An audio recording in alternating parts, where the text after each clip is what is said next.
What I have here is the graph of the revenue and the cost of producing a certain item. Now I want you to notice that throughout, the revenue is increasing. Naturally, the more you sell, the more you're going to pull in revenue. And also, the more you produce, the more the cost is going to increase. Both cost and revenue both naturally increase the entire time the product is being produced. That's because remember that the revenue function and the cost function are essentially the total revenue and the total cost. So in both cases, those things will naturally increase. Now if I take the derivative of the revenue function, or what the book refers to as the marginal revenue, what I've really got is the sale price, or what you'll sell the next item for. The rate of change of your total revenue is in essence how much you're selling each item for at that instant in time. Similarly, the cost function works the same way. If you take the derivative of cost, or your marginal cost, you'll find the rate that it is costing you to produce each item. What we want to have is the exact moment in time where there is the greatest difference between the revenue and the cost. Now you'll notice on my graph that here on the left side, these two lines are fairly close together. They're literally, if you look at my ruler, about 4 centimeters apart.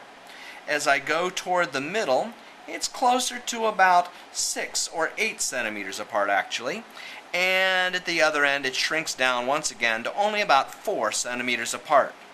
So if we want to make the maximum profit, we want that instant in time where there's the greatest difference between the amount we're selling it for and the amount it costs us to produce it.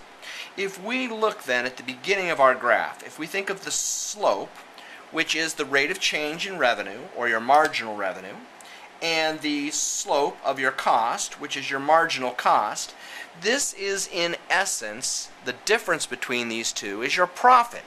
So at the beginning, our revenue is increasing more quickly than the cost is.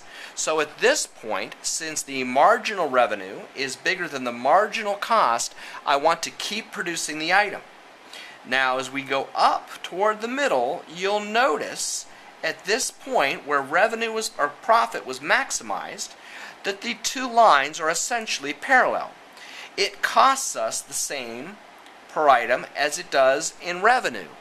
We want to stop producing at that exact moment, because if we continue to produce, notice what happens here.